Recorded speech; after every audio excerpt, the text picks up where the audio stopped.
Anyone who criticizes capitalism from a socialist perspective, like I do, we have an obligation to be able to answer to the question, so what's the alternative? What would a democratic, liberal socialism look like? And the answer has to revolve around two markets. Because in my mind, socialism is not going to be worth living in unless we have markets. We need to have markets. You can't stop people from trading. And indeed, it would not be the good society if you stopped me and you exchanging, my pen for a book that you want to give me in exchange for my pen. So if it's going to have markets, what's going to make it non-capitalist? And the answer is two markets must be missing. Two markets must be replaced by something else. One is the labor market, and the other is the money market. What makes capitalism is the fact that some people own the means of production, the companies, the firms, and they are not the ones who work them or in them. And there are others who work in companies but do not own them. That is, a fundamental weirdness of capitalism. It's an absurdity that those who, do the work do not own the company, and those who own the company do not do the work.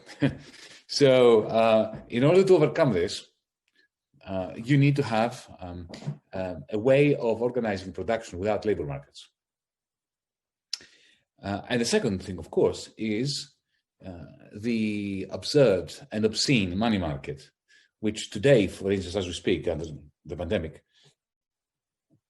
you've got money markets, financial markets, which are doing remarkably well, when the whole world is suffering. So the only way of overcoming that is not regulation. Financial capital will always find a way around it.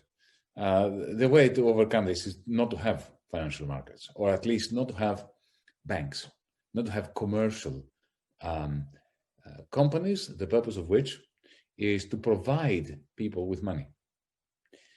So this is the point of embarkation. This is where I begin from. Okay, how can you not have labor markets? It means that I do not sell my labor to anyone, and at the same time, nobody has the right to employ me who is not working next to me. The only way of doing that is by having a system whereby, in exactly the same way, we would not contemplate ever having a market for votes in a democracy. We would never think of this. It would be absurd. Similarly, we must come to the conclusion that there must be no market for shares, because shares are votes. Shareholders vote in the general assemblies of the shareholders' meetings to decide how the company is run. So why not consider the situation where you've got corporate syndicalism? In other words, I made up that word from anarcho-syndicalism from the 1930s experience in Catalonia in Spain, where you have one member, one share, one vote. So you get employed by a group of other people who have formed a company, who work in a company. They choose to employ you and not somebody else. The moment you get employed, you get one share. That's it. You can't trade it. It's like a library card. It's like a vote. Your voting card, when you can use it, but you can't trade it. The moment you start thinking that in those terms, everything gets transformed, because you have democratically run corporations. It doesn't mean that there is equality within the corporation, because somebody may be a lot more productive. Let's say that 5 of us have created a company making software, and we have a brilliant software designer. We're going to pay this person more, but we will all agree to pay this person more. And we want to retain this person. Otherwise, if we don't pay this person enough, we will lose this person. But we all decide together that we're going to pay this person more. So there's a minimum wage for everyone. And there is an assembly where everybody, from the secretary to the driver to the software engineer, have the same vote. In the same way, in a democracy, you have the same vote, even though not everybody is prime minister or president or minister. If I may, I would like to perhaps put the spotlight for the audience on the concept of cosmos and how would the power device would work in order to transfer wealth from this new global financial system to the global south to achieve a green transition. Okay, so having democratized corporations, now let's democratize world finance. So imagine a situation where you've got Argentina, Britain, Germany, and China. Let's just have 4 countries to make it simple. And they trade with one another. And, the Germans want to send money to China. Some Argentinians want to buy the stuff from Germany, or there are Germans who want to send money to Argentina to buy a house or to create a business or whatever. Now, we want this to be free. We don't want this to be constrained in any way. But suppose, Argentina has its own currency, Germany has its own currency, China has its own currency. But suppose they agree that there is one common currency unit called the cosmos, the world, in which all trade and capital flows are denominated. So when a car goes from Germany to Argentina, okay, there is an account, a common, if you want, central bank, or I call it the International Monetary Project, whereby the transfer of, the car goes from Germany to Argentina, money goes from Argentina to Germany, but this is denominated in cosmos. And this exchange rate between the cosmos and the Argentinian peso or the euro or the Deutschmark, as Germany has Deutschmark, is free floating. It's free floating. But, this sum of money now has been registered in this IMP account, the International Monetary Project account, in Cosmos. And let's say that whenever there is at the end of the year, at the end of the month, at the end of the semester, it doesn't matter how long the period is, we look at imbalances. So if a country has a deficit in trade, a small amount of Cosmos is taxed. Similarly, if it has a surplus, a small amount of Cosmos is taxed. And this tax, this levy, imbalance levy, goes into an account. And let's say that there's a surge of money flying from China to Argentina, investment. If there is a surge, like there is a surge charge in Uber, whoever books a taxi on Uber knows what I mean. Again, some of that is taxed. So we tax trade surpluses, trade deficits, and fast-moving money.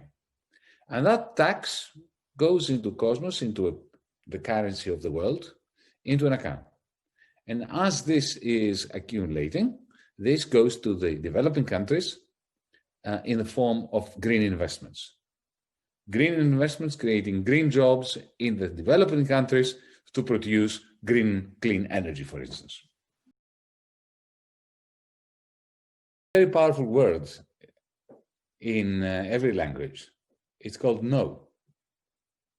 N-O. You just say no to them.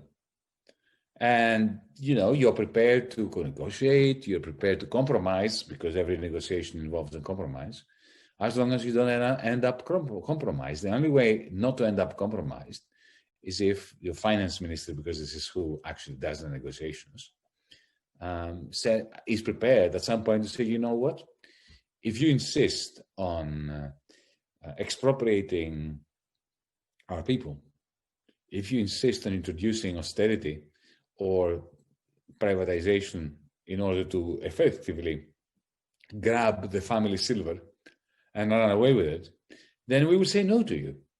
And I don't care. I'm not going to pay you anything back. I'm going to write off the whole thing.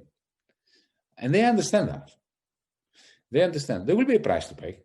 Argentina has already paid that price when you defaulted back in 2002, if I remember correctly. But it worked. It worked brilliantly. You got out of the crisis when you defaulted. The problem was that at some point, other mistakes that the government made led to the return of the right to Macri, who brought the IMF back in.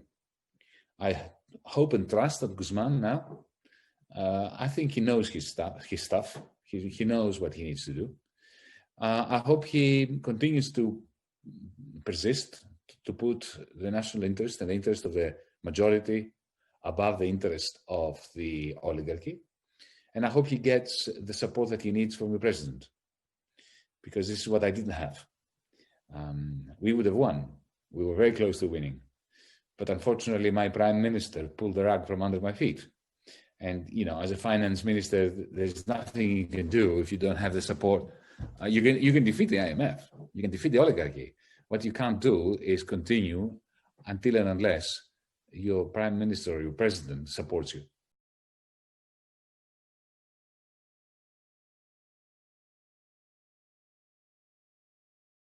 Xenophobia is due to the policies of the European Union. It's not that Greeks suddenly became supportive of Nazism when in 2012 they started, you know, a substantial proportion began to support Golden Dawn. Golden Dawn Nazis were not even tolerated in the slightest before 2012. What happened was, just like in the 1920s and 1930s, in Nazi Germany or in Germany, in Spain, in Italy, in Greece, in Bulgaria, and so on, is a great humiliation and a great financial crisis and great austerity for the many, and a regime that only looked after the few, created lots of anger. And that anger breeds Nazis. The pain, the discontent, the hopelessness. It's very easy when people are humiliated for a fascist to stand up and say, you know, give me power and I will make you proud again. This is what happens. And, you know, in 2015, when I was in the ministry, I was telling people like, you know, the German finance minister and the others, you continue to impose austerity upon our people, you're going to be breeding the monster of Nazism. And this is exactly what they did, to the extent that, you know, the Nazis entered German parliament. They nearly took the presidency of France. Salvini is the strongest political party leader at the moment in Italy, supported by even more right-wing Nazis than he is in the Fratelli. Vox is rising up in Spain. This is the bitter harvest of the austerity imposed by the European Union.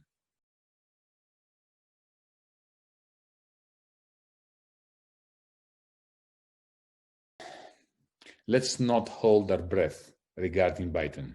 Nothing good will come of Biden, except that he's not Trump. The greatest asset of Biden is that he's not Trump. But he's not going to introduce a Green New Deal.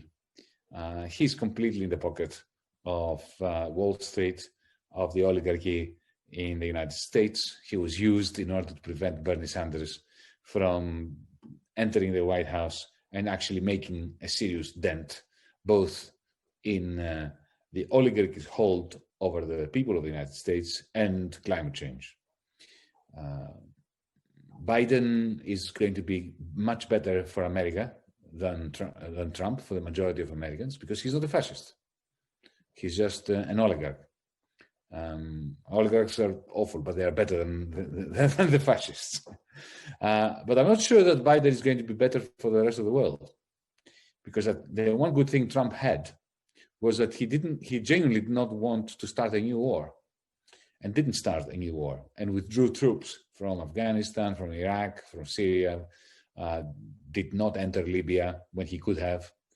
I very much fear that the Biden administration, by the way, notice that the neocons that supported the Iraq war, they have been supporting a war against Iran, are now supporting Biden. So let's face it, when Bernie Sanders was undermined, we lost. We progressives lost. And now all we can hope for is the demise of Trump, because we must always have as our number one priority the removal of fascists from power.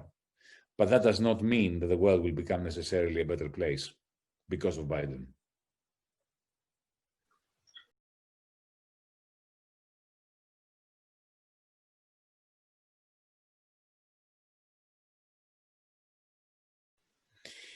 I do not allow myself to make any predictions, because if I do, then I'll despair. if you force me, if you put a gun to my head and you ask me to predict things, then I will probably collapse in a heap of sadness. I don't think we progressives have the right to predict. We are not scientists. Scientists have an obligation to predict. If they are meteorologists, if they are physicists, if they are climate change experts, they have to predict. That's their job. But they are helped enormously by the fact that nature, whose phenomena they are studying and predicting, doesn't give a damn about what we think. So nature is an objective assessor of what our thoughts, of our theories and of our predictions. But when it comes to politics, to how do we change Europe, how do we change Argentina, how do we change the world, we are the actors.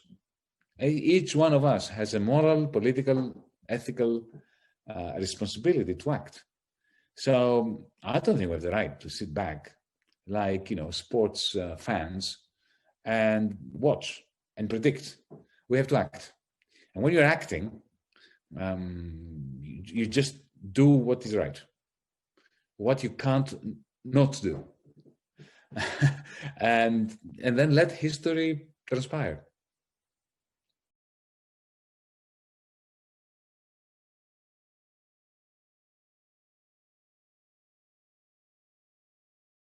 In exactly the same way that Argentina must negotiate its debt, we must negotiate our debt, because without it, we will remain a debt colony, which is what we are. And the refugee question. At the moment, the European Union is treating Greece like a prison camp, both for the Greeks, a debtor's camp, prison for the Greeks, and a real prison camp for the refugees who are stuck in Moria, in Lesbos, in various awful concentration camps, prison camps, because Europe is not interested in being a European Union. They are erecting borders within Europe. Refugees cannot travel from Lesbos, the island, to the mainland. They cannot go from the mainland to Germany, to France. This is not the Union. This is a joke. We have borders and prison camps everywhere. So what I would do exactly the same, which is what I tried to do in 2015. Veto the hell out of them. Say, unless these two things change, none of our countries should remain debtors' prisons. And secondly, we should treat refugees humanely across Europe and share in the burden of looking after them. Yeah? I'm going to veto everything. And the one good thing that the European Union allows you to do as the government of any country is veto power. It's about time we use it. But when you say the progressive powers of Greece coming together into a coalition, I don't exactly know whom you mean. The previous lot, the ones that I was in government with, are certainly not progressive. After my resignation, Tsipras and Syriza were the worst possible government, because under the guise of a progressive government, wearing the sheepskin of a left-wing party, they introduced the worst kind of right-wing austerity, equivalent to what Pinochet was doing in Chile. So I'm afraid we're never, ever, ever going to go into bed with them again. We were created in order to fight the good fight against all those forces, either presenting themselves as right-wing or left-wing, all those forces that are working for the oligarchy and whose policies are basically anti-human. Great. I like to see that you are committed to your own stand, but allow me to be hopeful at least, and maybe cross fingers that new progressive forces will emerge somehow. Well, Mera 25 is a new progressive force here. Anyone can join us, but Syriza is part of the system. It's part of the problem. Just like Biden is part of the problem. The establishment, in a way. Yeah. Not in a way, in the worst possible way. Because, I prefer a rightist who does terrible things to a leftist who does terrible things.